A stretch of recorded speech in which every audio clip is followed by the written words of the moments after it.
sí, que a ver si comenzamos. Bueno, pues benvidos a este debate organizado pola Asociación Liberal do Estudantado Galego. Vou facer unha pequena introducción dos membros do debate.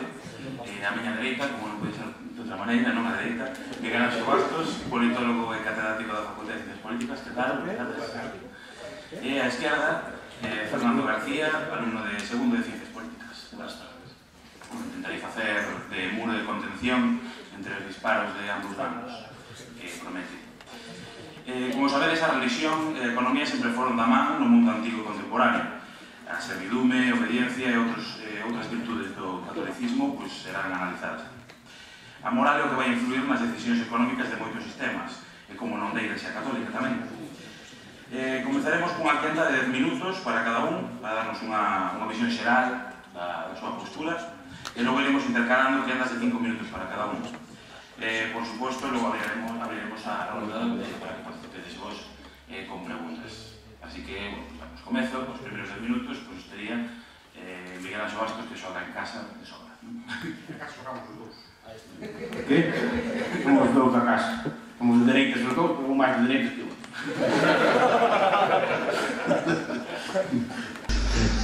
A ver, o tema, primeiro agradecer a lega invitación ao señor Tumbra por ter desplazado de xornalismo hasta aquí. Moitas gracias.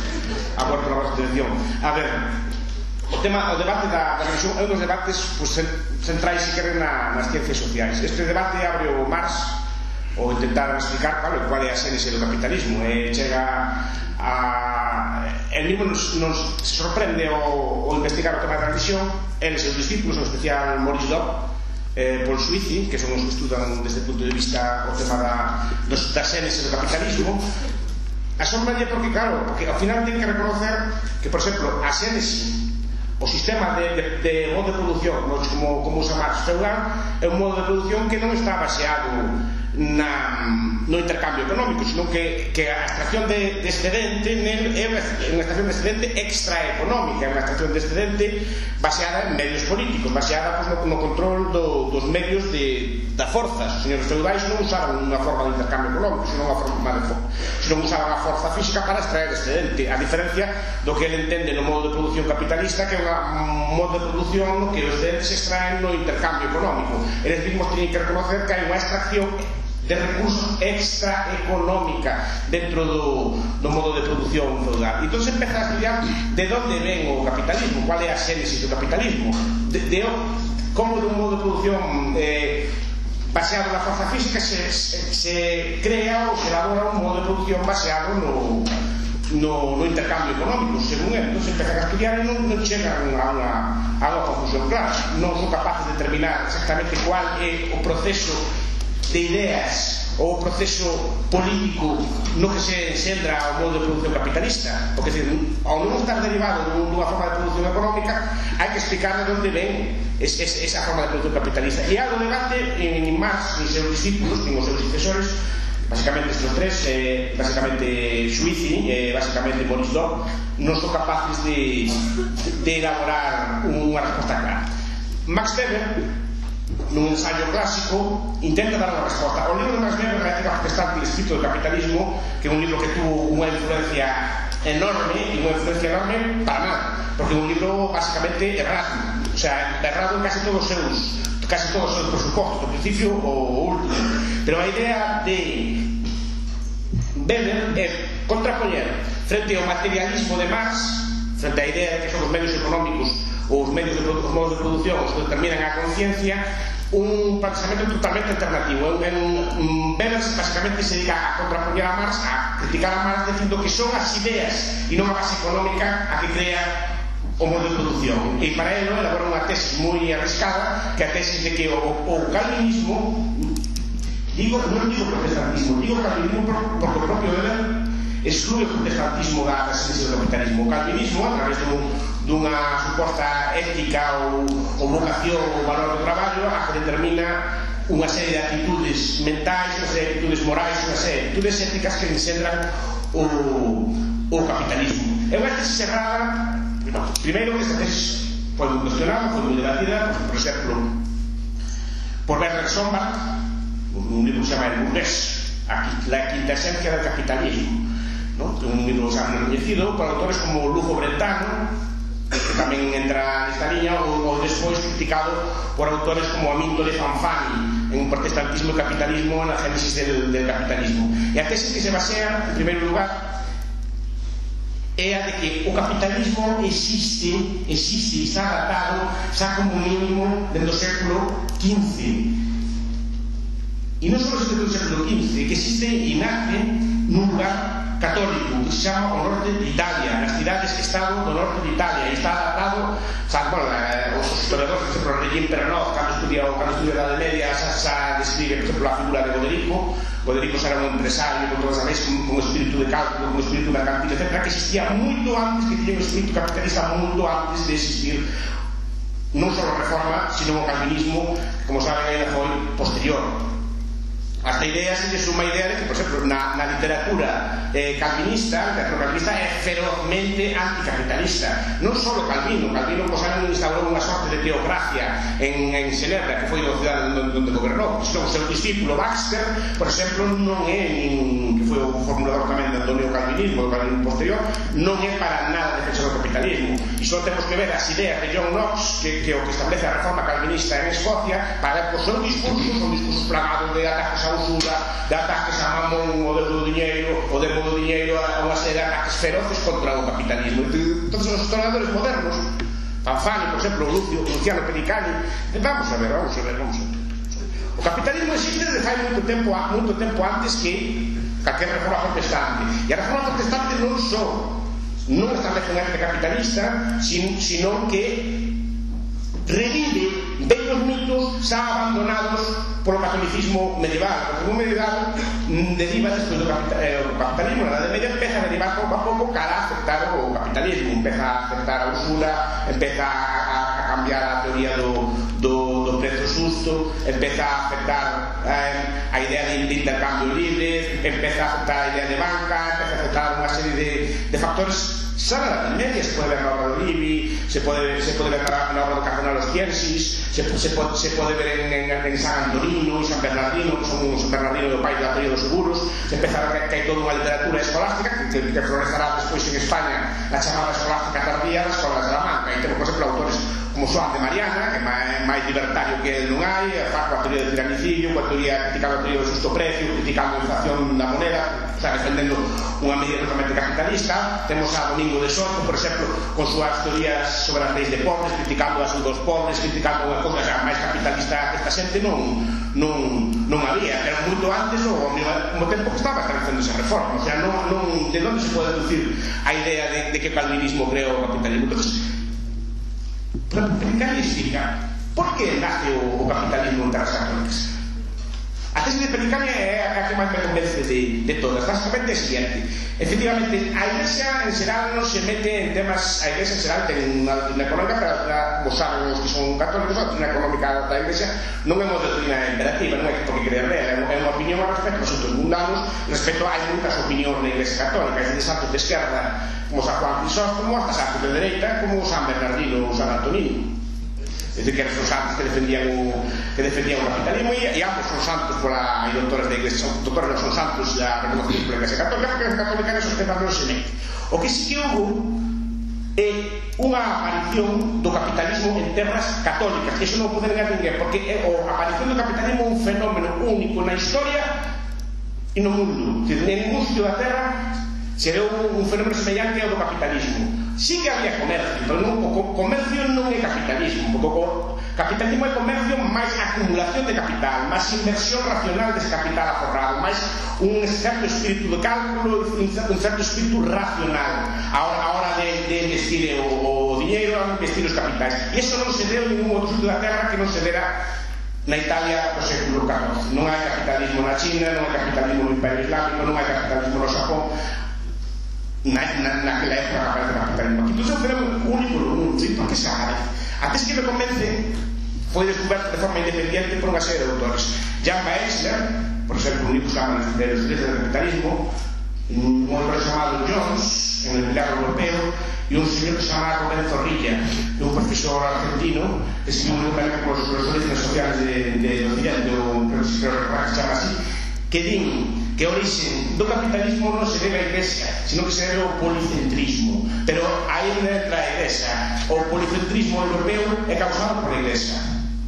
A que me refiro por policentrismo? O capitalismo aparece en Europa, e só en Europa e só no norte de Italia, porque o poder naquelas zonas está fragmentado. A que me estou referindo? Que en Europa na Idade Media había 400 unidades políticas que estaban en competencia entre elas e que permitían que, primeiro, que ningún gobernante se impusiera de forma firme sobre todo o territorio e que non pudera impoñer súa lei e afogar a iniciativa privada, sino que as actividades, Estado, as ligas, por exemplo, a Liga Asiática, son comunidades de cidades, todos os pequenos estados de Europa Central, todas as pequenas cidades de Estado, en especial Venecia, no norte de Italia, o que nos ensinaban é que competían entre elas por atraer as mellores traballadores, competían entre elas con impostos baixos, competían entre elas con moneda sana, porque se algún deles alteraba a moneda moito, se algún deles poñía unha restricción moi grande no comercio, rápidamente o comercio se deslocaba a cidade al lado.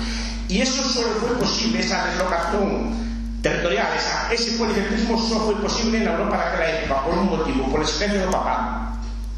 Naquela época había non un poder, comparemos por exemplo os imperios musulmanes, comparemos por exemplo a China da época. A China da época era unha China unificada, unha China na que se daba a chamada megamáquina, a que se refire a megamáquina ideal, que se refire Louis Mumford, que a combinación de poder económico, poder político e poder espiritual todos concentrados na mesma mano.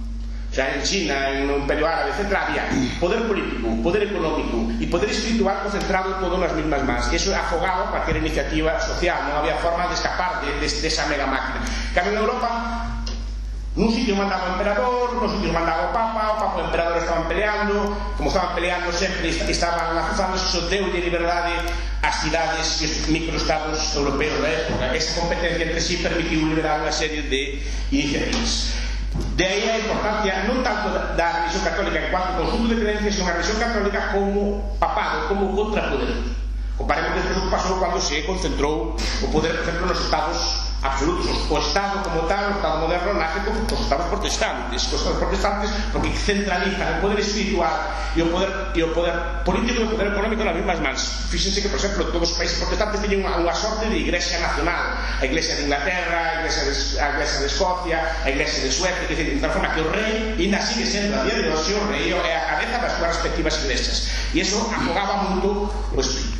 Aparte desto, pois que podemos entrar un pouco, isto é o que explica basicamente en última instancia a aparición do capitalismo, o policentrismo. Da parte da religión católica ten unha serie de virtudes que fan que sea especialmente idónea para a aparición do capitalismo. Isto non quer decir que a Iglesia Católica deliberadamente crea o capitalismo, pero sí que crea unha serie de precondicións para a construcción do capitalismo. Basicamente, a primeira e principal, a súa defensa, primeiro, do individuo. Pense que agora se tapou. A diferencia de outras religións, a salvación católica é individual.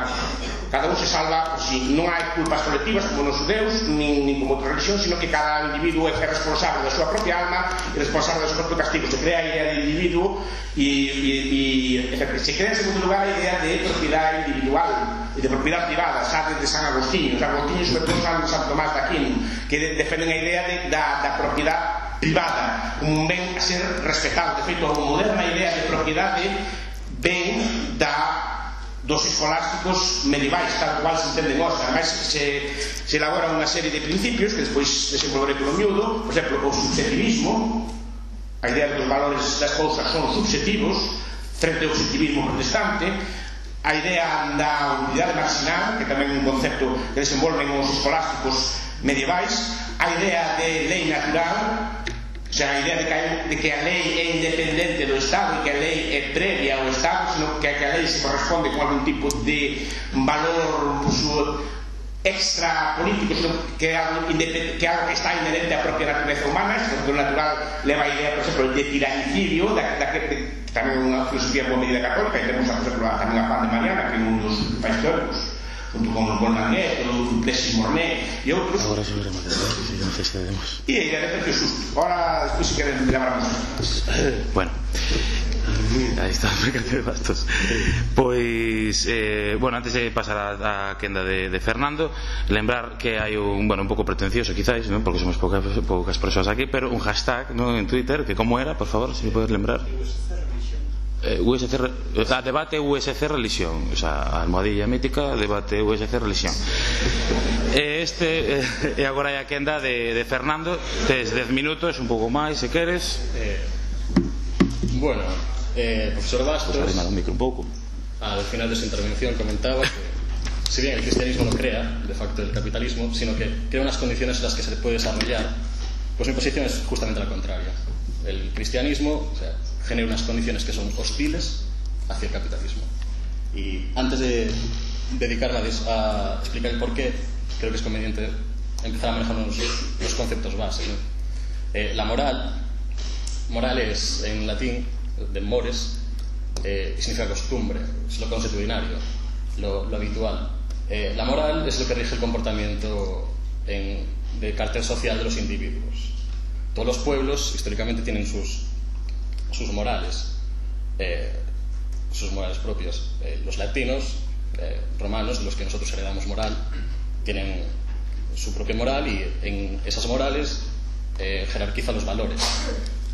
El valor más alto, más elevado de la moral latina, por ejemplo, es gravitas, si podemos traducir por gravedad, es la serenidad ante las adversidades.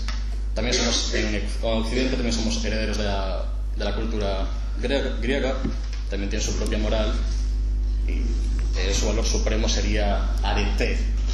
Arete puede traducirse como culto a la excelencia, el querer ser el mejor. Y bueno, el último de los pueblos que viene a construir la tradicional moral de Occidente son los bárbaros germanos, ¿no? Su valor más elevado es Troyen, fidelidad. Pues bien, la moral permite operacionalizar los valores y jerarquizarlos, y el cristianismo es una religión, y las religiones funcionan como vehículos morales. Es decir, la religión nos enseña cómo comportarnos en sociedad, nos enseña unas normas. Pues bien, lo que intento explicar es que las normas que nos inculca el cristianismo están en contra de la aparición del capitalismo, que genera un entorno hostil. Para ello tenemos que contar con el valor supremo del cristianismo. El valor supremo del cristianismo no es otro que la solidaridad, el sacrificio. La moral del cristianismo viene derivada principalmente de la vida de Cristo. Los cristianos intentan vivir como hizo Cristo. La vida de Cristo supuestamente es una vida de entrega a los demás. La solidaridad para el capitalismo es bastante perjudicial. Es decir, genera sacrificio por parte de los individuos en pos de los demás seres de la sociedad. Invita a que se obre por el interés ajeno, que esto conlleva una redistribución de la riqueza brutal. Es decir, la solidaridad lo que tiene como efecto más perjudicial a la hora de aparecer el capitalismo es que no consigues concentrar el capital. Cuando la sociedad, como valor más alto, tiene entregar a los demás, el egoísmo no aparece. Si no aparece el egoísmo, no aparece la concentración de capital. Si no aparece la concentración de capital, no aparece el capitalismo. La producción del capital es inexistente. También en sus normas habituales, o sea, tenemos los famosos pecados en el cristianismo. La avaricia, por ejemplo, que es aquello que nos lleva a producir egoísmo, a concentrar riqueza, es pecado capital. El cristianismo está singularmente penada. Es también difícil imaginar cómo un pueblo puede acumular riqueza cuando acumular riqueza es directamente pecado. La usura es aquello que, si en el caso de llegar a producirse una concentración de capital, la usura es cobrar interés, es decir, el crédito. Si tú prohíbes la usura, prohíbes el dar dinero con interés, lo que estás impidiendo es que el ahorro, el capital donde está ocioso, no pueda pasar a donde es útil. También es bastante perjudicial a la hora de aparecer un capitalismo eficiente.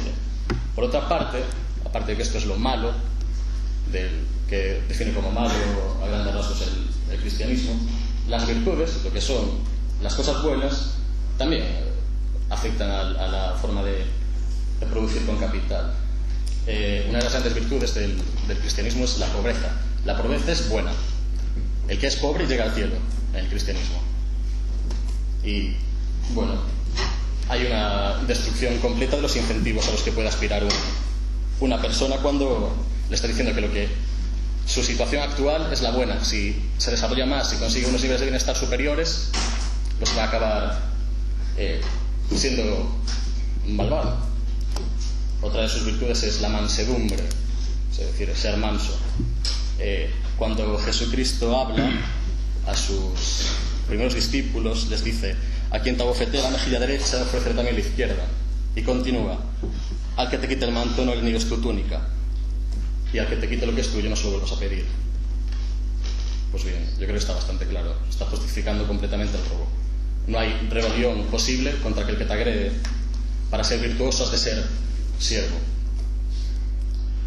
Otros elementos, como son los teológicos, puramente teológicos, es decir, la vida en el más allá, el perdón de los pecados, el trabajo como castigo, también tienen efectos bastante perniciosos porque alteran la preferencia temporal de las personas. El perdón de los pecados, es decir, que todo te va a ser perdonado si te arrepientes, lo que genera es que ¿para qué voy a trabajar? ¿Para qué voy a ser virtuoso? ¿Para qué voy a llevar la penitencia del trabajo? Si cojo en el hecho de muerte me arrepiento y voy al cielo igual. El trabajo como castigo, que es algo que los diferencia principalmente a los protestantes. Para un protestante el trabajo es virtud. Para un católico el trabajo es castigo, como bien indicó Max Weber, al que dedicó la primera frase Bastos para atacarlo. Y bueno, cuando estos elementos se mezclan con el poder, cuando aparece un Estado donde hay esta cultura, este modo de obrar en sociedad, pues lo que aparece es directamente el socialismo. Que es un pueblo que acepta el robo, que es un pueblo que su valor más alto es servir a los demás, que responde a una responsabilidad colectiva, pues es su vida, se dedica al prójimo. Y que el Estado moderno, como concentración de poder, lo que va a hacer es coger esos valores y le va a decir: pues mira, yo te voy a robar, yo te voy a gobernar, pero lo haré por el bien común. Esto al católico le encanta.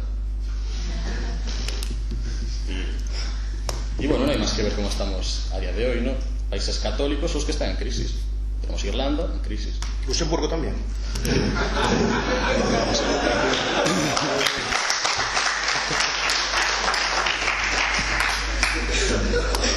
No, Luxemburgo no.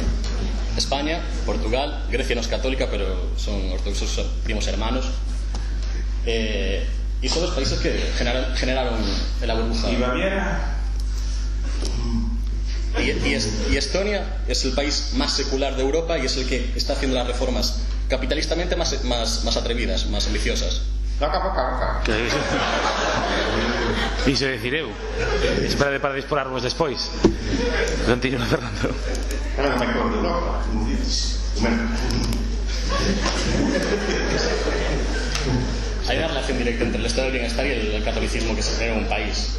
Irlanda tiene un estado, tenía, España lo tiene, Portugal lo tiene y Grecia era elefantiana. Hasta respeto tus turnos. Y bueno, poco más. Paso el turno a Bastos para continuar. Bueno, lembra que ten 5 minutos despois de farse. O valor da católica que conserva non é a mí enseñaron a misa, non sei. Amarás a Dios sobre todas las cosas. Pues Agustín decía: a Dios ya lo que quieras. No. A mí fue que me enseñaron así. No sé si pues de mucha religión. Según la solidaridad puede ser un valor que exista en algunos cosas, pero en todo caso la solidaridad es voluntaria, como un deber cívico, non como una obligación. O pensamento da Iglesia sempre foi rabiosamente antiestatal. Xa se ve, por exemplo, cando Demo lle ofrece a Deus a cambio da montaña, lle ofrece todos os poderes da terra, dicindo que o poder estaba máis do Demo, non estaba máis de Deus. San Agostinho compara o Estado con unha banda de bandidos. Non é unha que será a idea do Estado católico é pesimista respecto do Estado.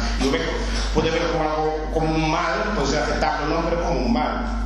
A usura, por exemplo, un principio se condenou sempre con gran disputa, porque tamén foron teóricos católicos os que inventaron a forma de medir a usura, por eso coa chamada idea do lucro cesante, por exemplo, un invento tamén católico, desenvolto polos escolásticos, coa idea das compañías, por exemplo, de que o contrato de comandita, por exemplo, de que o prestamista fora partícipe da empresa a participar e que habrá unha parte de beneficios para incluir a usura, e ao final a idea de usura foi pouco a pouco abandonada e se aceptou.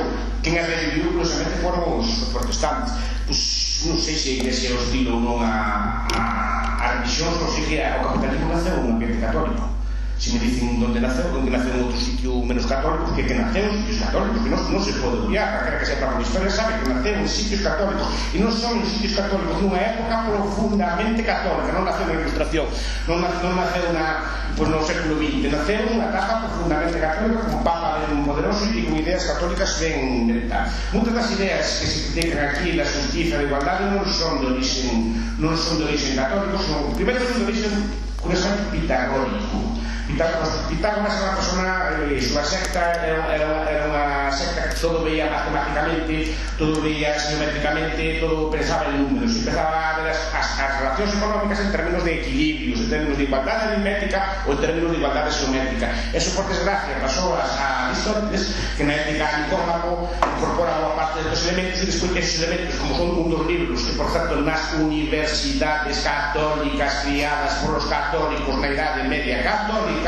pois se expandiron a través do estudio, non?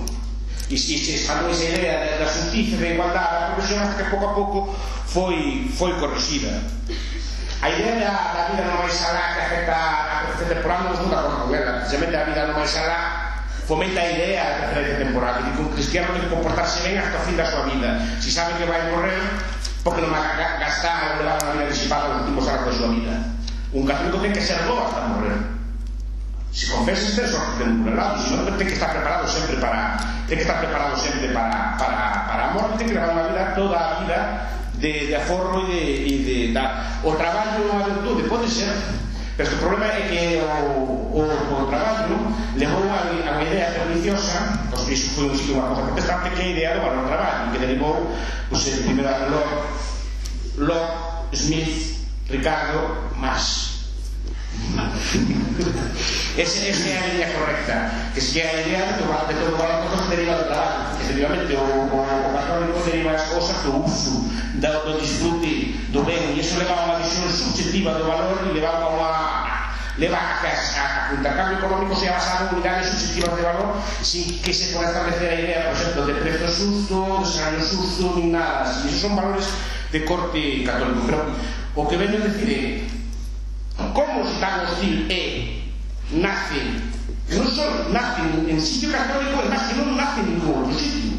É dicir, los musulmanes non desenvolveron nada parecido, os chineses non desenvolveron nada parecido, os japoneses non desenvolveron nada parecido, os africanos, non digamos os incas, non desenvolveron nada parecido. Por que curiosamente se desenvolve solo aquí neste contorno? Cuidado, non quer decir que a religión católica se acerta, que non se acerta, eso é outro debate. O que quero decir é que os valores que transmiten son valores correctos. Isto apunta moi ben Hayek tamén en un libro que se chama La Paz a la Arrogancia, explicando que Hayek era ateo tamén, e de que hace un raso curvo.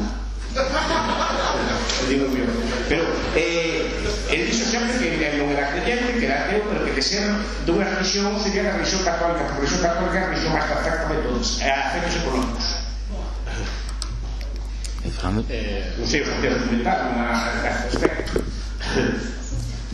Había capitalismo en el Imperio Romano.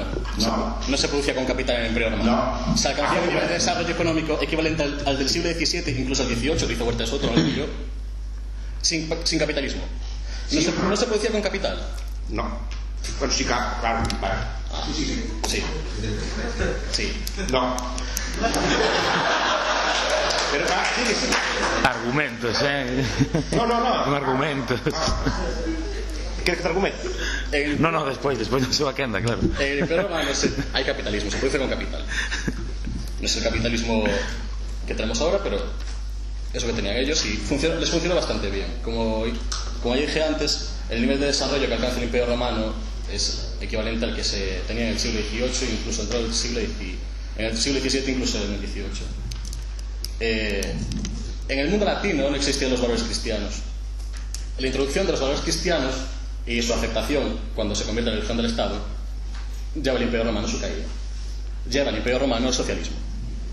Es cuando llega el pan gratis, es cuando llega el pan y el circo, y cuando los controles de precios, es cuando se fija al agricultor a su terruño y se convierte en un siervo nominal, y cuando llegan los bárbaros desde el norte ya se encuentran con el feudalismo, ya se encuentran con el capital romano destruido.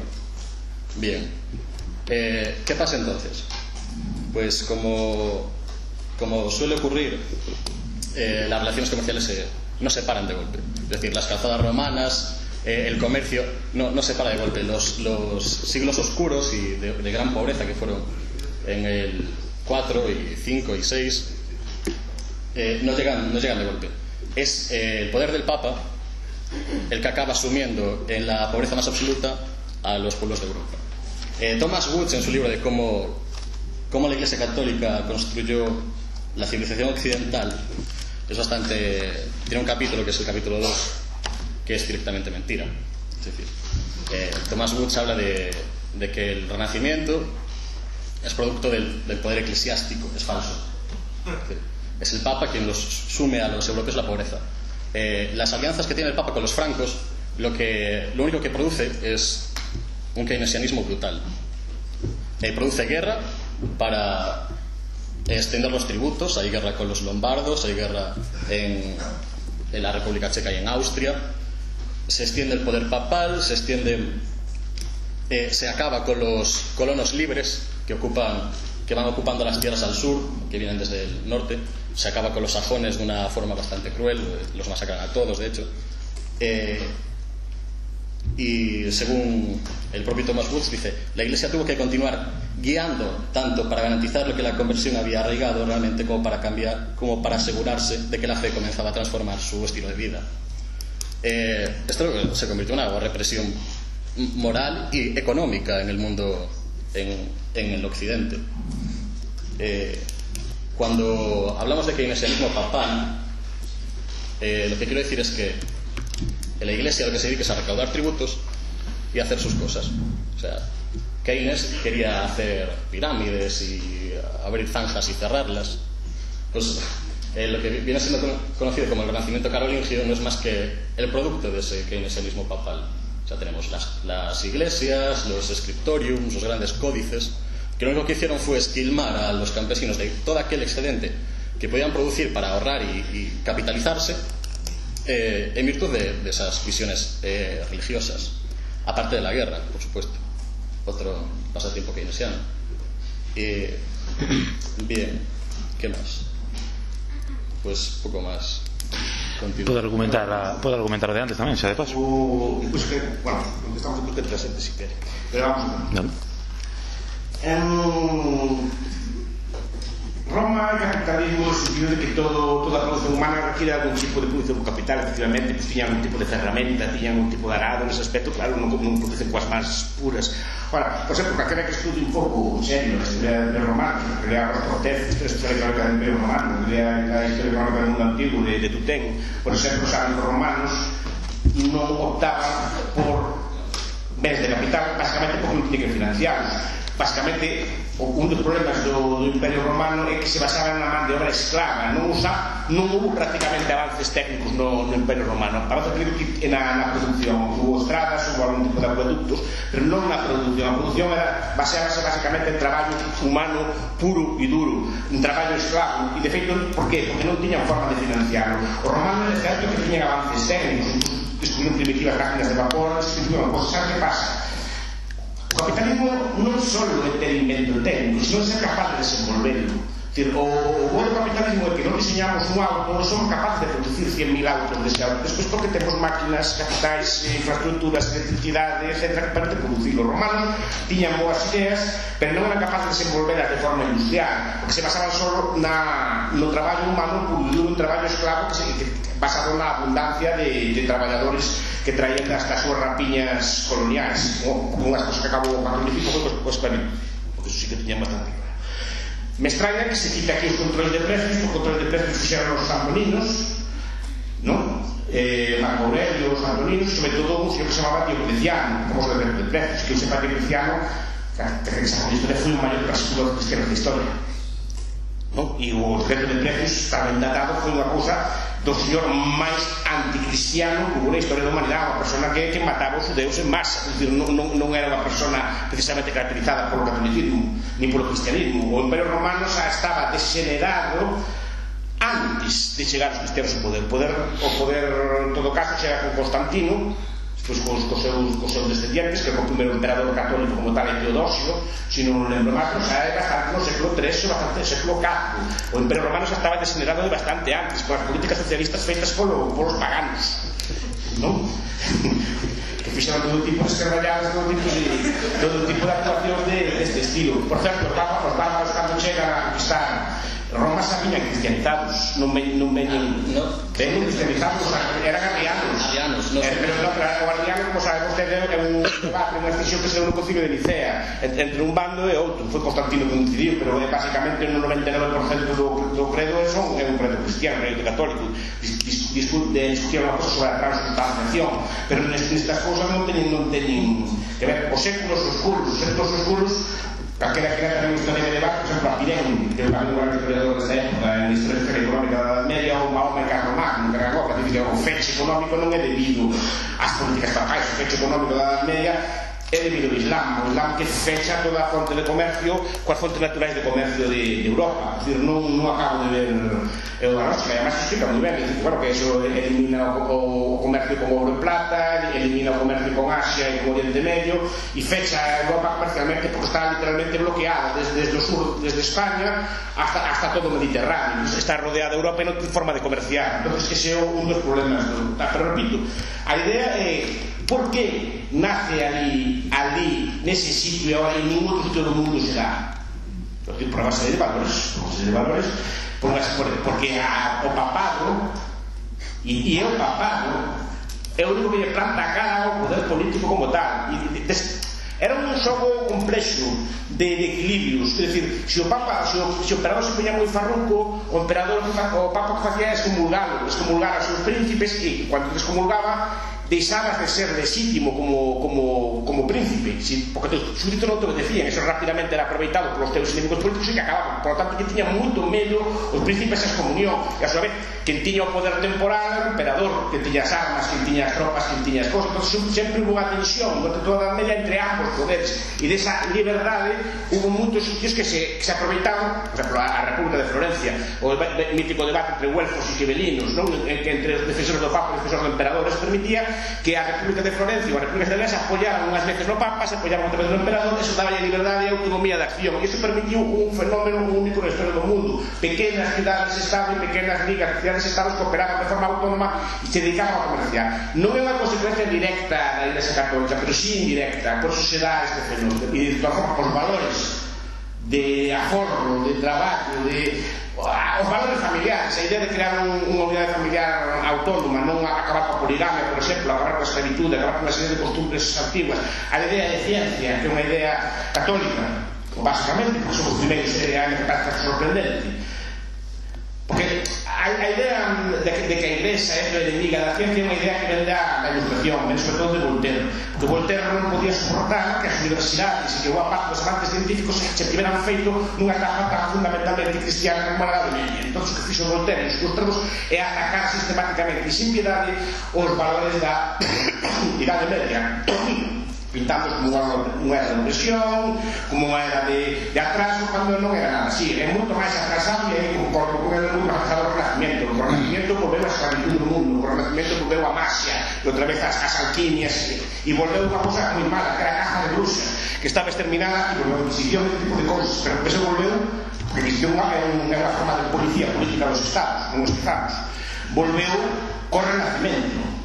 A medida que va avanzando, a media edad é bastante racional e temos, por exemplo, a prova está en toda a teoloxía. A teoloxía é unha sea verdade ou mentira, pero a teoloxía é unha idea de que a fe, os dogmas religiosos teñen que ser fundamentados de forma racional, e teñen que ser estudiados, e teñen que ser discutidos, e teñen que ser contrapesados. De aí que, por exemplo, os católicos crean universidades, que é unha institución tamén que é relativamente no noso mundo, un sitio onde se dedica a xente a estudiar. Quen fundou a non sei que usted? La República, quen a fundou? Porque a xente pensa que foi a República que a fundou. Fundou non, creo que está aí que un día los envides. Fernando. Bueno, volviendo al poder papal y la usura, dice Henry Pirenne, que estudia la economía del Imperio Carolingio, cuando el poder del Papa está más extendido, que non puede ser. Pero eso Juan Fama de Gregorio, cuando se extiende por el mundo franco, en el Imperio Carolingio, que realmente no hay una competencia de poderes, sino que conviven, se reparten las competencias y listo. O sea, el emperador tiene su nicho de poder y el Papa tiene el suyo propio. La actitud papal de hacer escuelas, de hacer universidades, de los monasterios, realmente lo que consigue es descapitalizar a la sociedad de los francos. Es decir, no hay una acumulación de capital, los caminos quedan cubiertos por la hierba porque nadie los usa, no son capaces de comerciar, y no solo por la aparición del Islam. Ellos mismos, o sea, el excedente no existe, se lo come todo el poder, ya sea el poder político o el poder religioso. Yo no veo que se cierran las rutas al sur, sí, pero el norte sigue siendo un sitio al que comerciar. El Imperio Bizantino seguía teniendo sus rutas en Oriente y no pasaba nada. Los vikingos comerciaban también en el norte. Los francos fueron incapaces de poner un solo barco en el mar cuando llegaron los vikingos a atacarlos. ¿Por qué? Porque no había un duro. Estaban completamente esquilmados económicamente bajo esos dos poderes. Cuando las vías de comunicación hechos por los romanos se eliminan, cuando no hay comercio, es cuando Europa se fragmenta en 400 unidades políticas. Solo ahí. ¿En qué época fue eso? ¿Qué? ¿En qué século fue eso? Estamos hablando de más allá del 7, 8 y 9, cuando empiezan a fragmentarse las unidades políticas en Europa. El siglo 13 y 14, que cada vez más mando papa.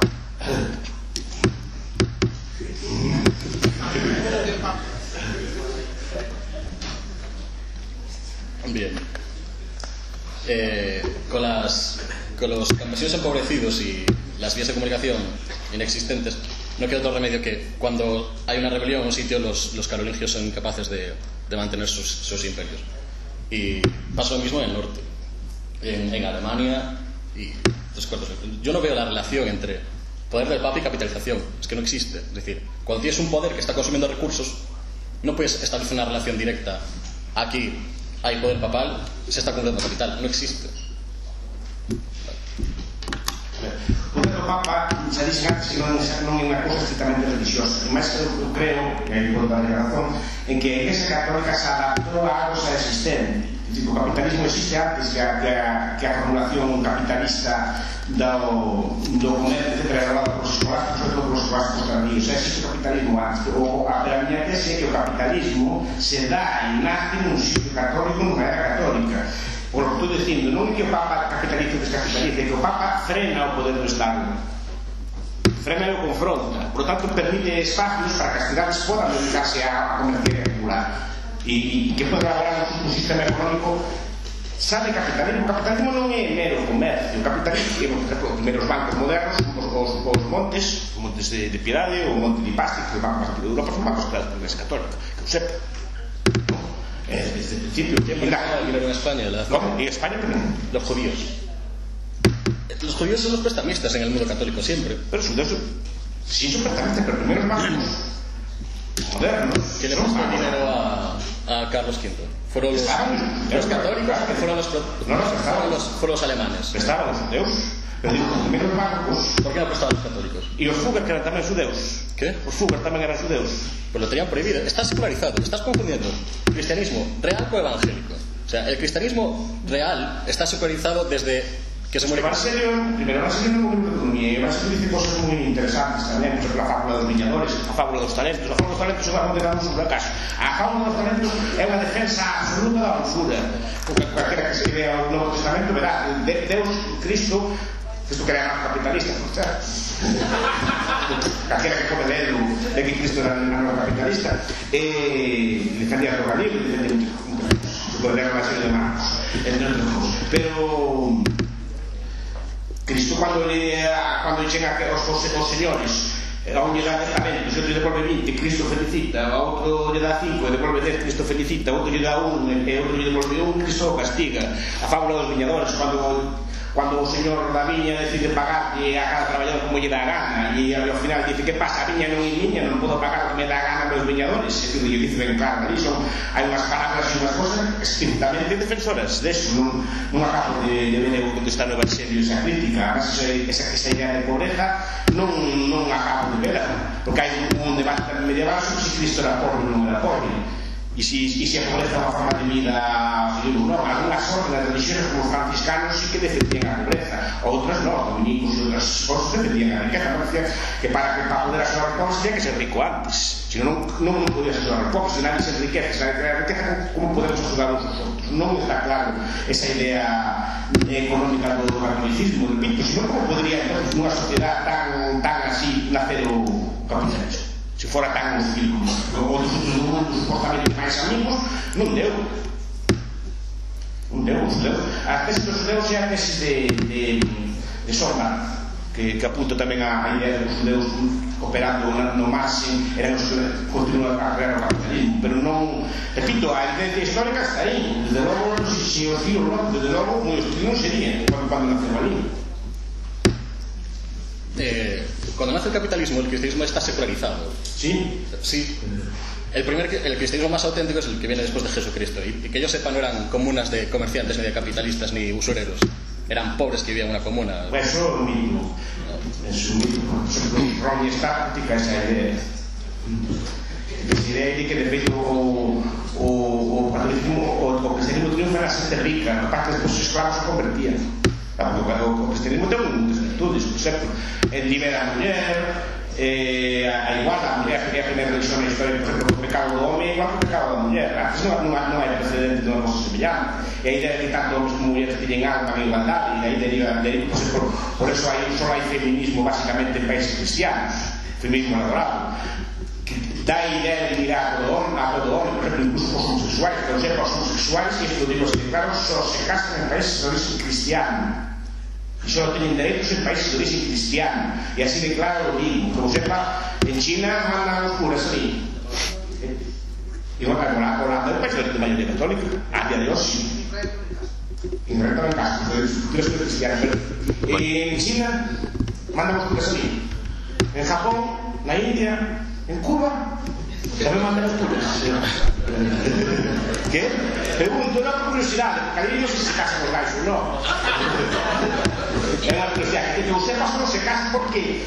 Porque o homosexual é visto como unha persona con dignidade, con dereitos, como unha persona como outra calquera, e de feito por eso son culturas como a nosa pode dar este tipo de figuras.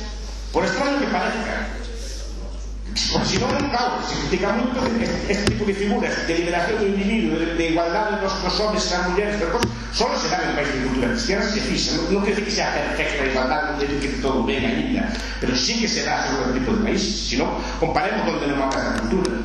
E despois que me gustaría que me explicaran donde o ateísmo ou así logrou este tipo de cousas. Estonia, Suecia. Que son en Cuba? Que decía Chávez? Estaba aferrado a Cristo, algo así, pero son... Estaba aferrado a Cristo. Son moi capitalistas. Algo moi capitalistas.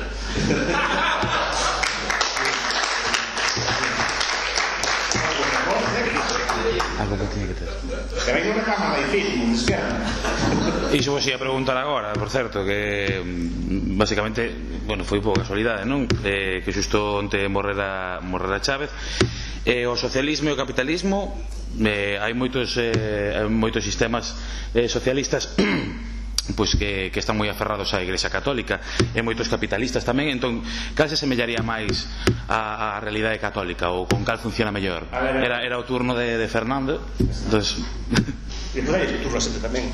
Como dije al empezar, los valores cristianos son fundamentalmente socialistas.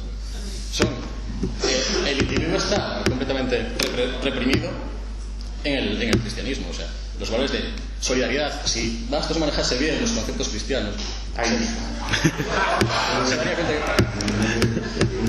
que bueno, cualquier catecismo te puede indicar que al cristiano se limita a dar de comer al hambriento y de beber al sediento y de vestir al desnudo, porque estarán dando de beber, estarán dando de comer y estarán vistiendo al propio Dios. Es decir, Dios es Jesucristo, era el Dios hecho hombre.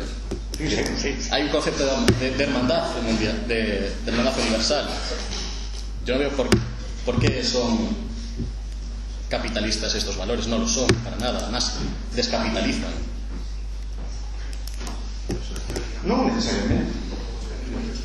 Son valores voluntarios. É unha virtude, pues, axudar ao pobre. Desde logo non chaman polo Estado. Se lees a Domingo de Soto, por exemplo, pero creo dicir perfectamente un creo de Jesús 17 no debate sobre as leis de pobres, dice que os pobres non hai que axudarlos, que tienen que buscar a vida a eles. No caso que o Estado non ten centros modernos que querían que o Estado axudar aos pobres e crear casas de pobres, e iso que sonaba, que queren ser os propios cristianos, tamén da caridade privada, quienes axudaron os pobres. Pero eso non quer decir que se para descapitalice.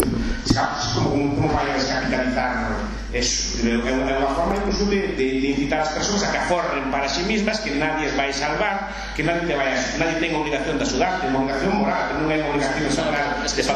Es que la moral es... Pero moral capaz que la acepta, es una virtud y vas a hacer después, pero la moral es el comportamiento social de las personas. Sí, pero no te obliga. Es que no sé dónde está, no sé si no ves esa distinción. Una cosa que claro, que otra cosa que no te obliga. Claro, aí está o debate, non? En canto se a obriga moral por parte do Estado, si es voluntario ya no descapitaliza. O sea, no es obligatorio para que quieras ser buen cristiano, pero nadie te obliga a ser buen cristiano. Además, yo creo que vais tamén debatir unha cousa, é dicir, si o pecado debe estar prohibido ou non.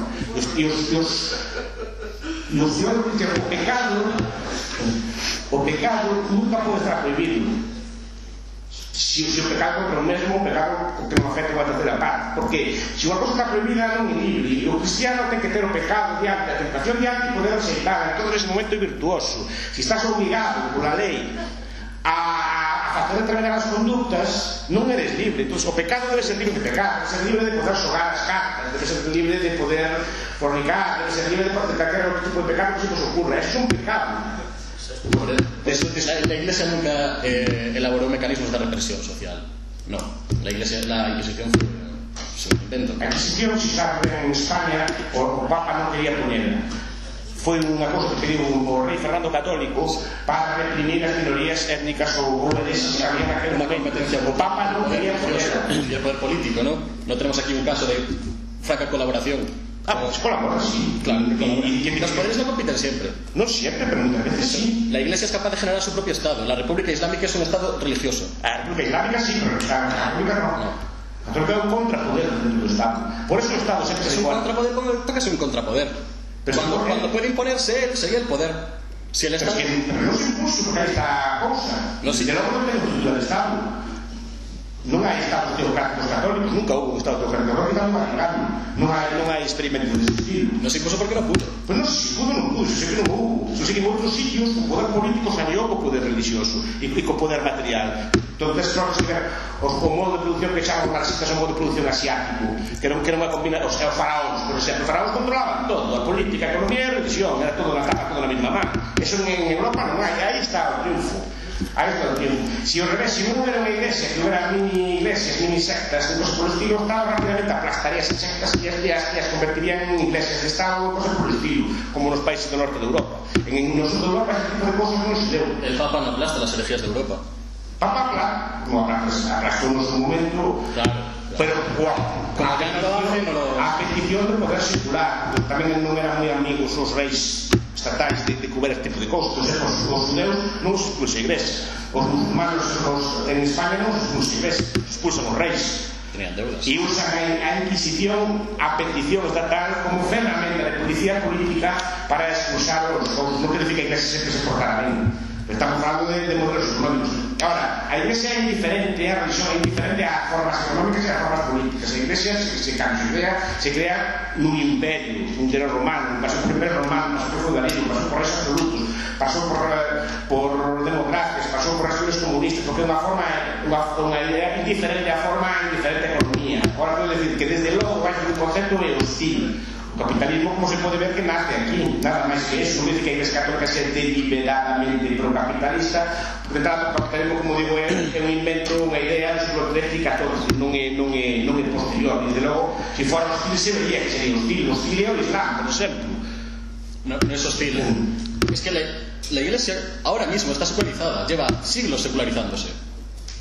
La Iglesia Católica hizo cruzadas, es decir, claro que era hostil, ahora ya no lo es, porque está secularizándose. Es que estás confundiendo constantemente eso. No. Cuando hay secularización, vale, atribuimos el éxito a la Iglesia, no al... No, pero secularización, cuando empieza secularización.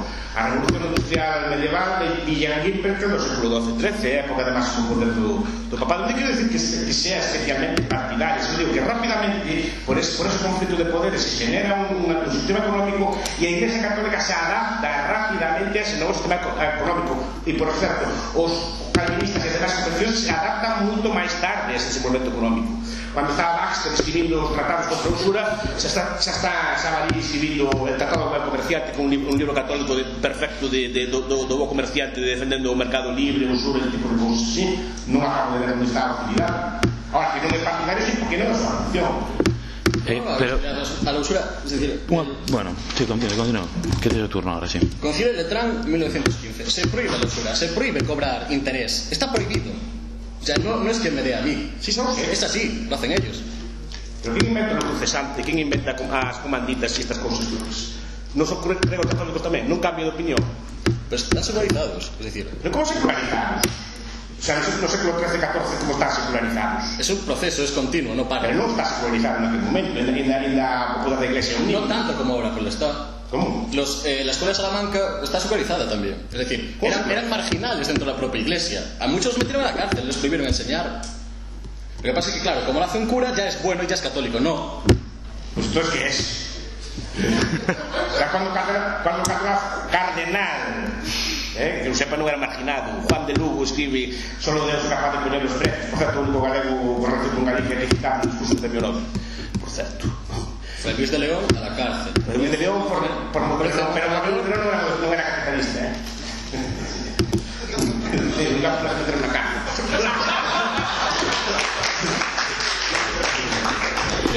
Pero María la tuvo que seguir, pero bueno, Domingo de Soto, ¿cómo se llama este?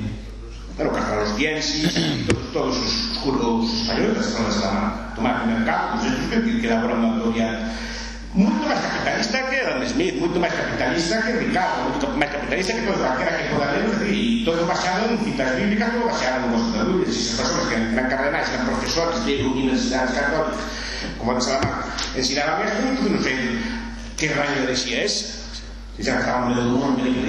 Los dominicos acusan a la escuela de Salamanca de cometer los mismos errores que Lutero, de herejía, ¿no? Pero que la iglesia debate, no sé, el ateísmo, la iglesia es un debate, una religión libre.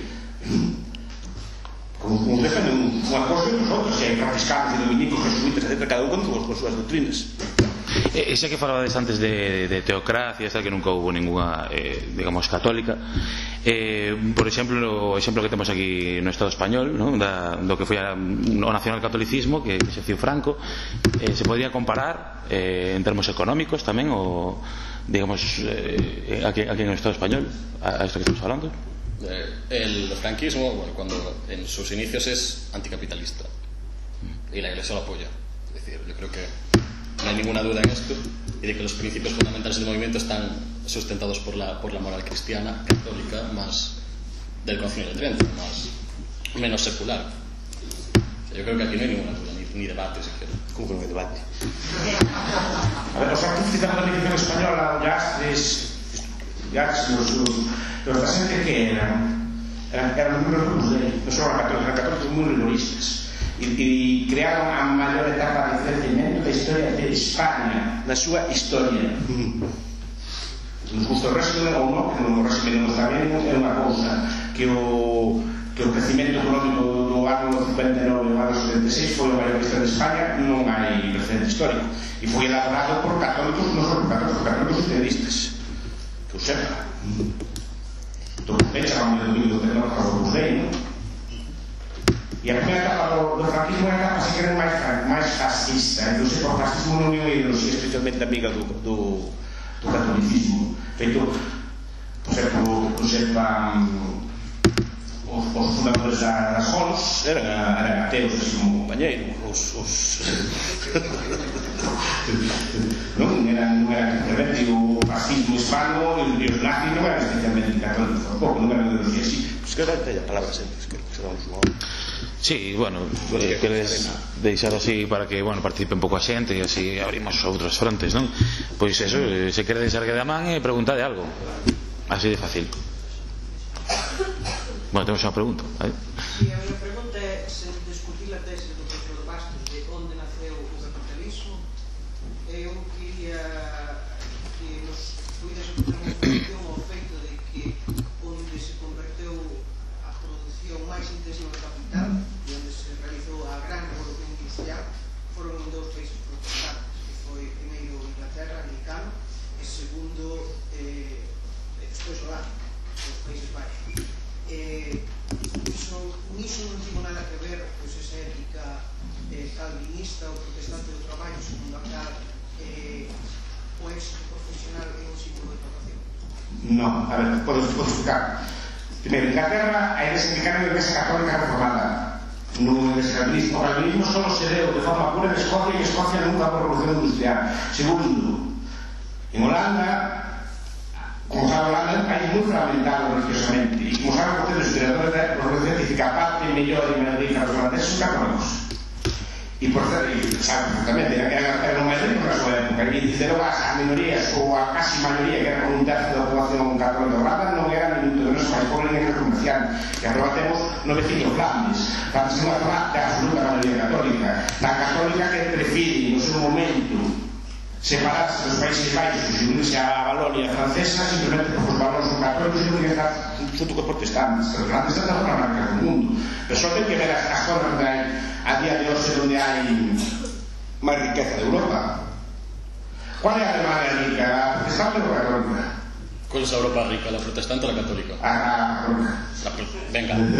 Sí. Empecemos. La que tiene rescates. Empecemos. Non empecemos. Católica Irlanda é con rescate, ten a renta per capita maior que Inglaterra e ten a segunda ou terceira renta per capita maior de Europa, ainda con rescate. Que tiña rescate non quer dizer que sea pobre, que dice que ten rescate. Unha cosa moi distinta. Por exemplo, Estonia non ten rescate, pero España ainda se triplica ou duplica a renta per capita a Estonia. Irlanda ten unha renta per capita. Luxemburgo, que é o país máis rico da Unión Europea, que o sepa, é culturalmente católico. Flandes é culturalmente católico, a Viera é culturalmente católica, Viaxes é culturalmente católica. Os suizos católicos non son máis pobres que os suizos protestantes. Os italianos do norte, que teñen unha renta per capita moi alta, tan alta como a alemana, como sabemos o estropiano italiano e o sur de Italia, pero o norte de Italia ten unha renta como a alemana, son de cultura católica. É dicir, non acabo de ver a correlación. Protestantes son musulmanes tamén, e hai moitos fanos o que sean nesos países, non hai ninguna correlación. As minorías católicas norteamericanas non están máis pobres do mundo tampouco, non sepa. Un católico americano, de origen irlandés ou origen italiano, non para nada desmerecen en riqueza ou vaso a día de hoxe. Non hai unha correlación estricta entre unha cousa e outra. Nos Europa non se ve tal correlación. La relación existe, es decir, son los países católicos los que aplican el socialismo de Estado. Sí. Sí. No hay estado de bienestar en España, no lo había en Portugal, no lo había en Italia. ¿Quiénes tomaron las medidas más capitalistas? ¿Los católicos o los protestantes? ¿Hay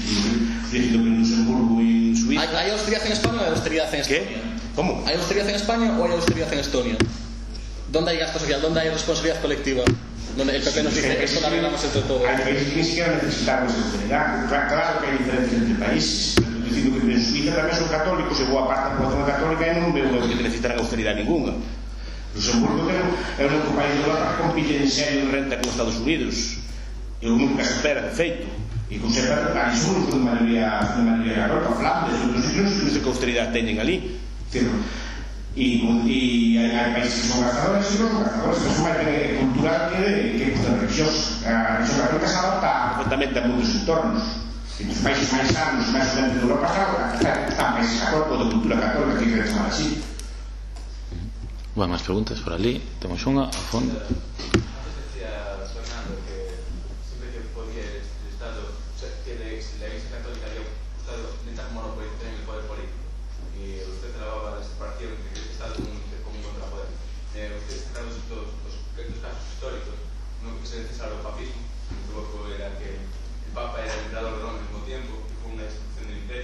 Y la segunda es en el caso del progreso que hubo en España contra el Opus Dei. Ese es otro caso de... ¿Contra? Opus Dei. No, digo que los reformistas españoles, los que formaron la política en el sentido capitalista, los que crearon el capitalismo español eran del Estado. Sí, pero as orientaron... Sí, pero non as orientaron a favor do mercado, non en contra do mercado. Non sei se me explico. Es decir, que a reforma non foron cara a máis socialismo, sino cara a unha maior liberalización. E foi a época de maior, o sea, liberalizaron o imposto, liberalizaron os salarios, fixeron unha reforma bastante sustanciais naqueles anos. Non pode decir que sean perfectas, ni que foran así, digo que eran sentores e católicos. Pues, claro, todo poder es expansivo. Claro, pero es que a idea é que chocan contra outro. Se non hubiera unha iglesia non había tal choque.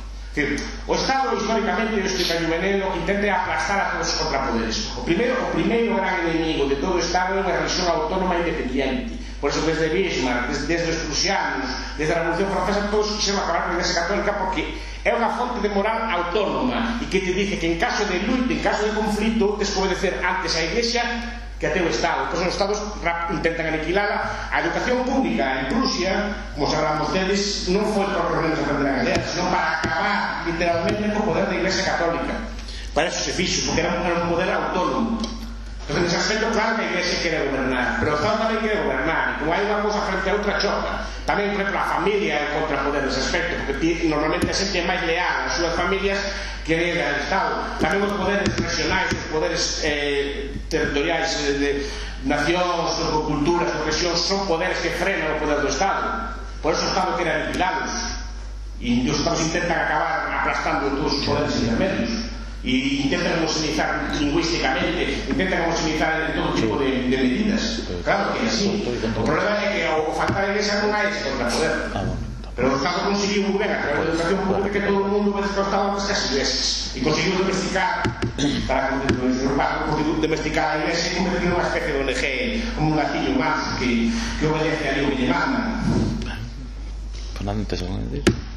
La Iglesia es un poder como es el Estado, pero es vencido y ya está. O sea, no perdió en Irán, pero perdió en Europa. Es decir, la Iglesia acaba siendo sometida por el Estado. De hecho, la Iglesia en España es pública, está financiada por los impuestos de todos. Y poco más. Pero a Iglesia non é un poder, o poder espiritual non é un poder. Poder é cuando se usa a coerción física, se non hai poder. Igual que non hai poder económico, non hai poder físico. Non hai poder económico. Es un poder en el sentido que trata de quitar la vida de las personas. ¿Y en quién que manda? Porque a mí como yo puedo perfectamente pasar de la nacional, que el Estado non pode pasar, o Estado non me gusta, tiene que obedecerlo. Digo, para que tributos tiene que facer un montón de cosas. La Iglesia en ti puedes vivir los mandamientos o no, nadie se obliga. Eso é unha diferencia moi grande. La Iglesia non ten poder sobre ti. Porque no es capaz de desarrollarlo. Pero es que otros sí. Pero es que entonces no hay poder. La posición benigna como poder que tú le pones a la Iglesia viene de su propia debilidad como poder. Nada más. Pero es que non é un poder. Sí. É poder na medida en que se alía co Estado e que o Estado che manda para hacer algo. Es que a Iglesia en sí non ten poder ningún. De feito, a esta casa o 3/4 é engateallada toda. Ou non é engateallada todo o que hai aquí. Bueno, o sea que non lle teño moito respeto. Vamos a dar turno máis a Teallos para preguntar. Pois, ao fondo, o seguinte de atrás, que estaba antes. Despois vai vostede e logo Guille. Poder, en certo modo, sí que ten, porque abusa un pouco de ameaza contra os tipos. Contra? Contra os tipos. Se non cumpres o que o cura de República de Chile, non pasa os dedos. Non é unha amenaza física, pero é unha amenaza que ti se te refere que pode... E en que se concreta en ti? Faz de caso, eso? Podes ver si. Eso se quere, si non hai que tiratela. Se hai de sería o poder estatal. Riba sería o poder estatal, sobre algúns casos seguir. A ver, o poder é unha amenaza de facerte unha cousa e ti non podes ter resposta, é dicir, ti non podes defenderte dela, non é, o sea, o Estado non é libre, é dicir, non, es que a mí non me apetece pagar impuestos. A mí non me apetece obedecerte tal lei de servicio militar, non me apetece fumar aquí. Es que a mí é costumbre, sabe? Eso non me deixaría, o Estado non me deixaría. Porque o Estado ten un poder e lle guste, non lle guste, se non sea, non pode ser exceptuado de pagar tributos. En cambio, a Iglesia, muchos de vostedes, se non queren ir a misa non pagan, te poden amenazar con un inferno, con non facer de caso, está. ¿Qué? Tamén te poden amenazar a ti con ser un mal español. Pero ti non me faz caso, pero te me hace ser español no sentido de que te castigo se ti non cumpres o servicio militar, se ti quemas unha bandeira. Ti podes quemar un Cristo, unha bandeira non. Ah, que non? No, Cristo tampouco, creo que foi a creerlo condenaron. Non lo condenaron, non lo condenaron. E sabe, justamente que se pode facer todo tipo de blasfemias, porque se crean jueves justamente así. E cuidado, que eu defendo a blasfemia. Ahora tamén defendo a blasfemia contra a bandeira. E eso nadie aí sí que vou a prisión. E esa é a diferencia entre un poder e outro. Un é poder, un é influencia, que é autoridade. A diferencia entre poder e autoridade é distinta. O poder é que te obligan a hacer algo, que eres ou non. A autoridade é que tens de respeto de determinadas cousas. É moi distinto. El poder puede ejercerse cuando tienes capacidad de represión. Cuando la Iglesia cuenta con un aparato represivo, como por ejemplo en la Edad Media, sí puede obligar a pagar tributos. De hecho lo hizo y arruinó a media Europa. En España también tenía poder, o sea, se ocupaba de la educación. A Iglesia era propietaria das terras, como propietaria das terras cobraba un día como por un aluguer. Non era un poder estricto sensu.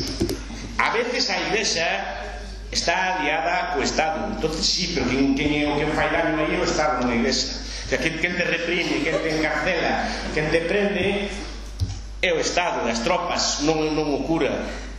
Normalmente, son cousas distintas. É como a diferencia entre poder económico e poder político, son cousas moi distintas. Non hai poder económico, só hai poder político.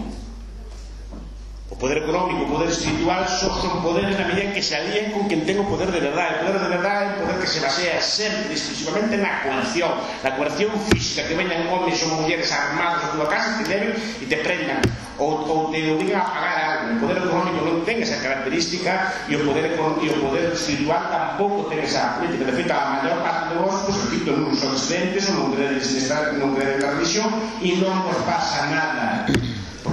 Porque a Iglesia non ten poder. O rapaz de branco de atrás. En principio era para falar sobre todo a relación entre a corrupción e a Iglesia, pero bueno, ahora que falar sobre todo da propia corrupción que se pode haber dentro da propia Iglesia, como podía pasar na época florentina, os bancos financiaban o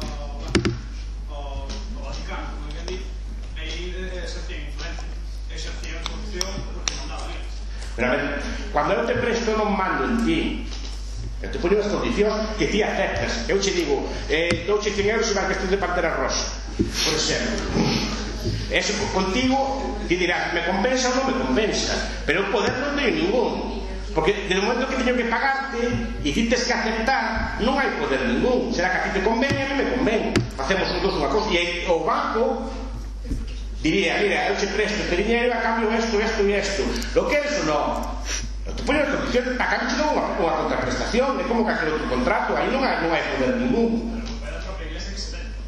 Supostamente, se tes unha moral, se tes algo basado, non te podes vender tan fácilmente. Pero bueno, o principal da miña cuestión viña sendo o de, poñando, como sempre falas moito do caciquismo daqui de Galicia, e todo eso, o papel da Iglesia é principal. A Iglesia é un dos caciques, ahora aquí les curas cafedeiros que había antes, pero ahora está a entender. só sabían ler os curas e pouco máis. Se non tiñas un cura ao lado, ou o propio cacique que che enseñara a ler, ou che lera os textos, ou as cartas, non sabías. Si, iso era unha cousa que pasaba derivada das normas de por certo. As escolas, eu sepa, históricamente foron cosas da igrexa, as universidades foron cosas da igrexa. Quen se dedicou a copiar os libros, porque non se perderan, foi a igrexa católica tamén dos monxes. Si odiaran a cultura, simplemente non os copiaban. Oye, os Copian as outras culturas, a suya non. ¿Qué? O poder está anteno. O sea, eles teñen, claro, poden exercer poder sobre os demais cando teñen a cultura. Como pode decir que a iglesia está contra a cultura cando a iglesia é unha cultura letrada bibliocéntrica? Si ti vas a unha misa, non sei se traes algo de nunha, ves que hai un señor ali vestido de blanco, de morado, que lee un libro, dicho, lee aliviante, e difunde cultura. Ademais, os historiadores din que unha das grandes virtudes da cultura occidental é que é unha cultura letrada directa ou indirectamente, no sentido que ten relación directa con libros todas as semanas. Outras culturas non son tan bibliocéntricas, sabe perfectamente. Logo faraóns non leían libros ali nas fin de semana, nin os chineses, era unha cultura que se difundía entre a xente. Ahora, claro, saben ler e escribir, eso é casi unha cultura do mundo. Había ou a masa dos chineses leía, ou a masa dos hindús leía, ou a masa dos incas leía. E que ahora, e boa parte da instrucción se debe a escolas e universidades creadas por a Iglesia Católica, non para a República. Pero, por que las crean? Para difundir a cultura ou para adoctrinar? Para difundir a cultura. De feito, la educación pública de la Iglesia es para difundir a cultura. La educación pública del Estado es para adoctrinar. Primero que algo brutal. No busca legitimarse a través de educación. Segundo, hai que entender como é a educación teolóxica, como é a educación nun seminario, por exemplo. O seminario, por exemplo, si ti ves eso, tens que estudiar a doutrina da Iglesia, tens que estudiar todos os enemigos. As bibliotecas máis completas de libros ateos, de libros libertinos, están nos seminarios, porque teñen que telos, porque teñen que aprender a recitarlos.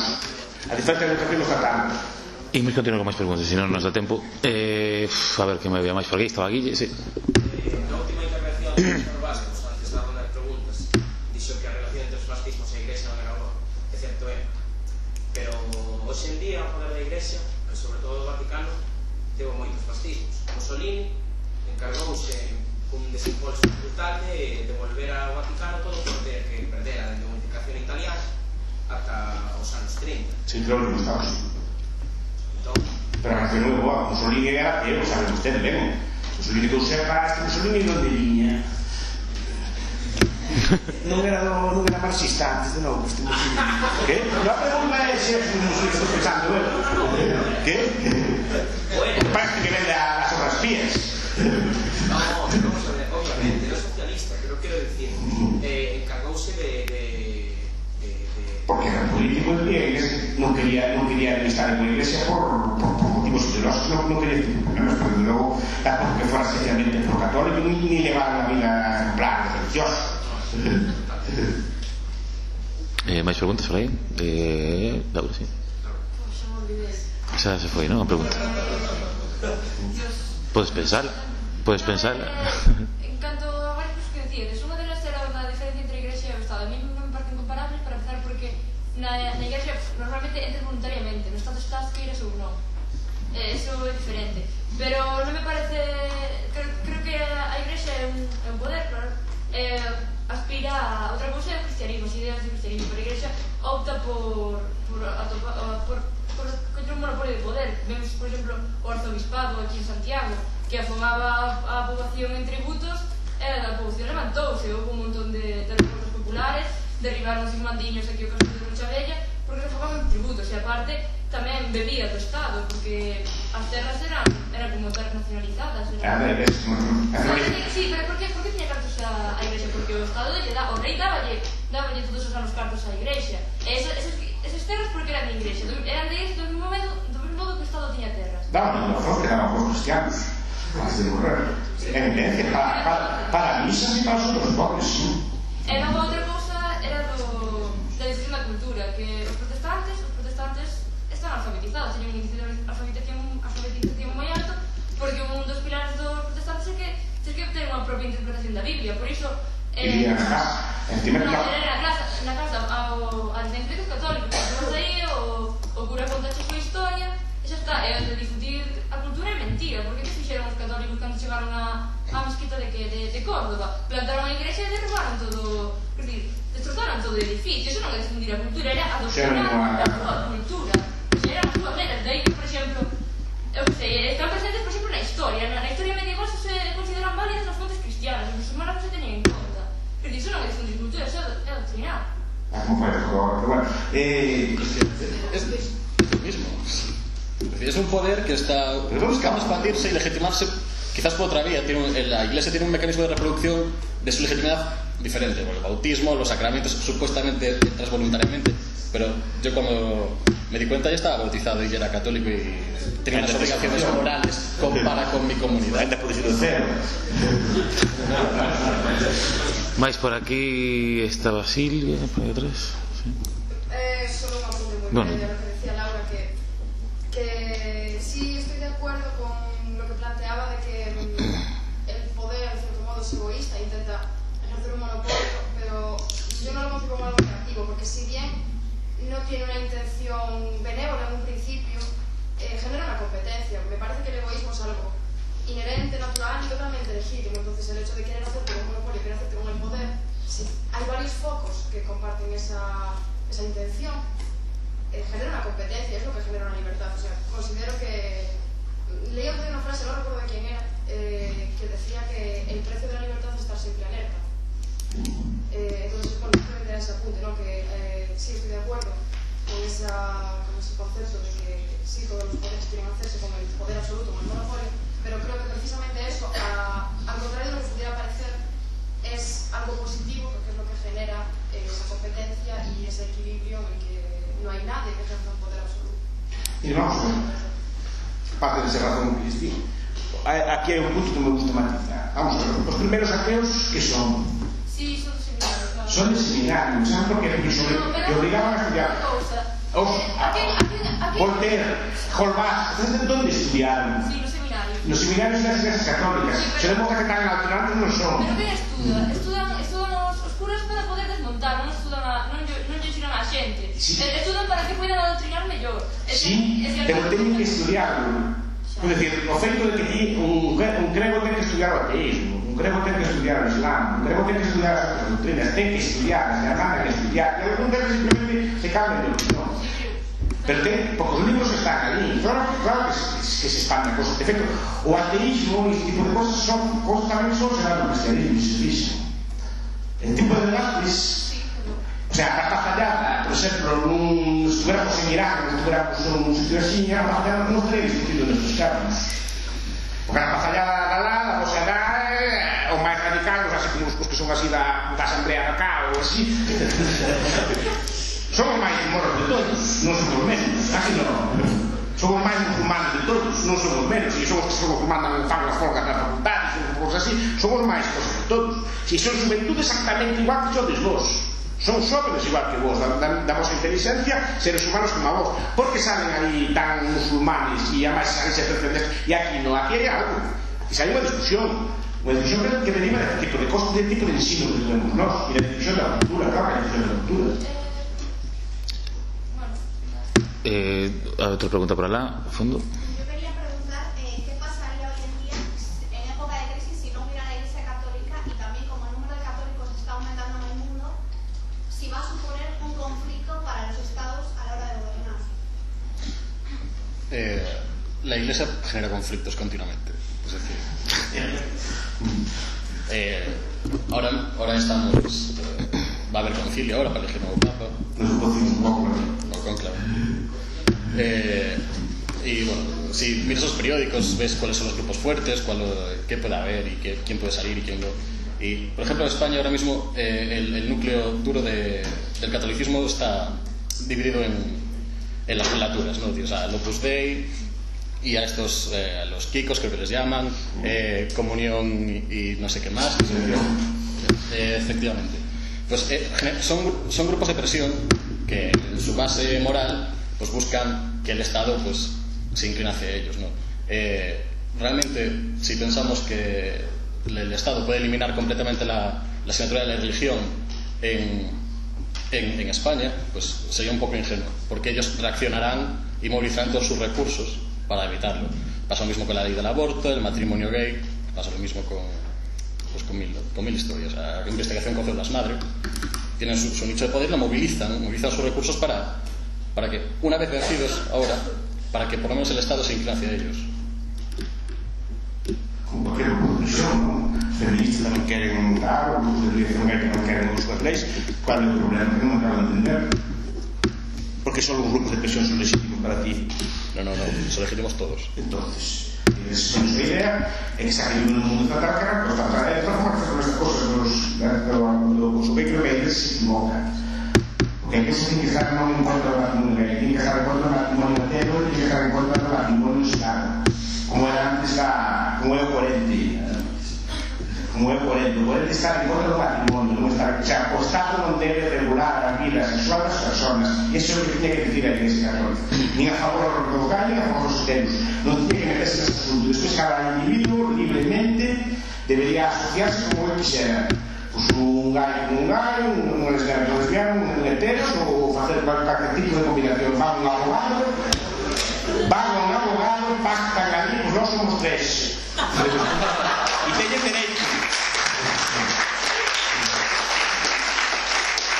Van ali e dicen, mira, son tres, eu quero a miña parella homosexual, por exemplo, sea que me herede na miña fortuna e claro, quero que, por exemplo, que me cuide cando estou enfermo, pois miña nai, miña tía ou unha novia que teño.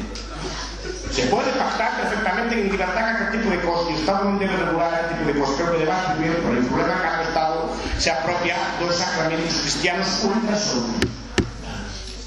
Temos unha última aquí, a de Silvia. No.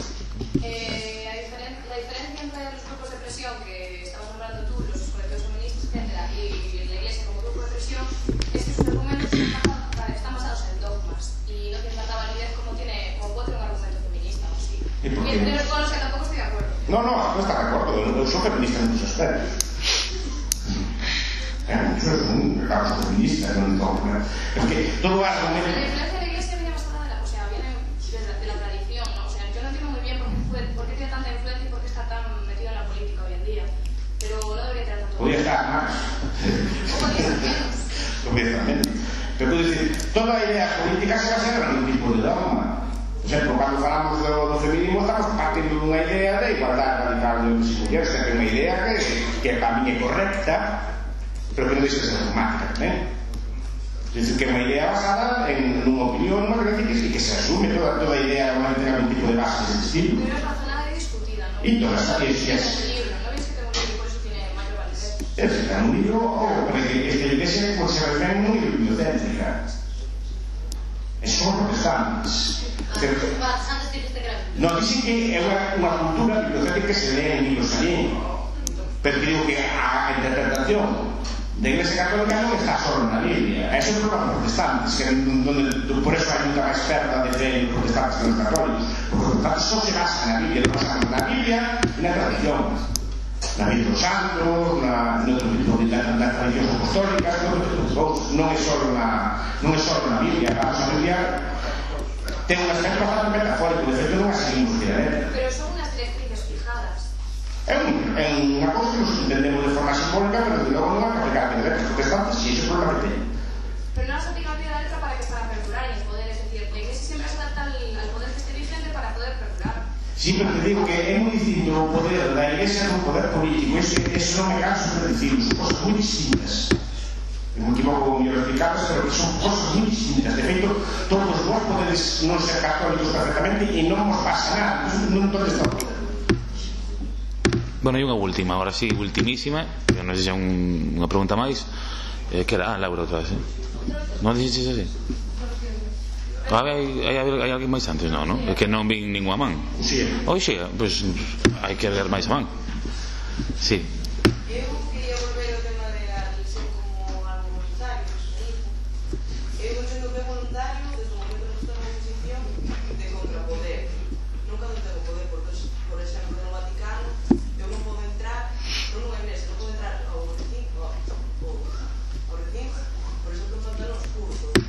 Tampouco non sei como que de vivo,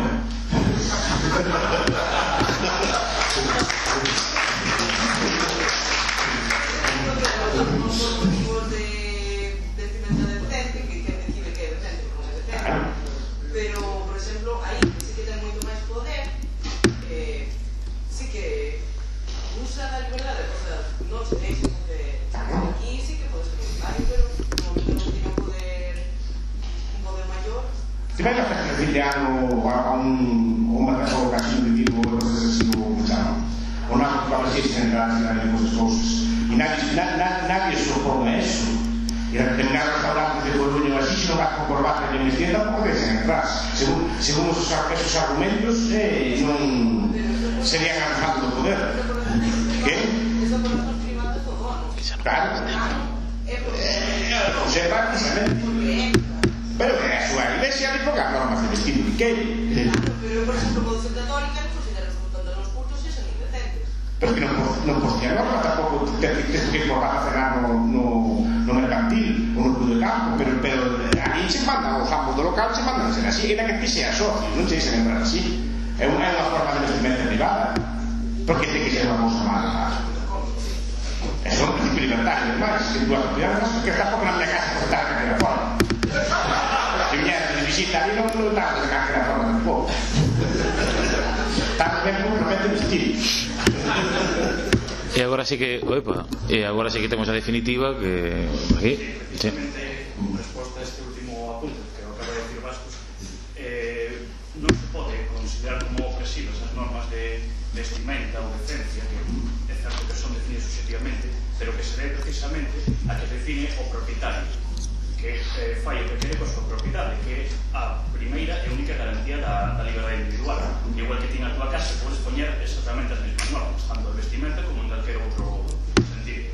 E ti accedes a propiedades que se dan permiso e, por suposto, voluntariamente. Non é nada represivo. Colofón final, non? Algo máis que engadir?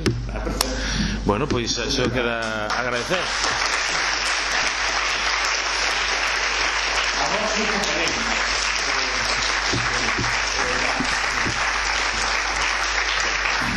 Pois agradecer a Lega pola fantástica organización, a asistencia a todos os asistentes e sobre todo pois os contertulios que tivemos aquí, Miguel Anxo Bastos e Fernando.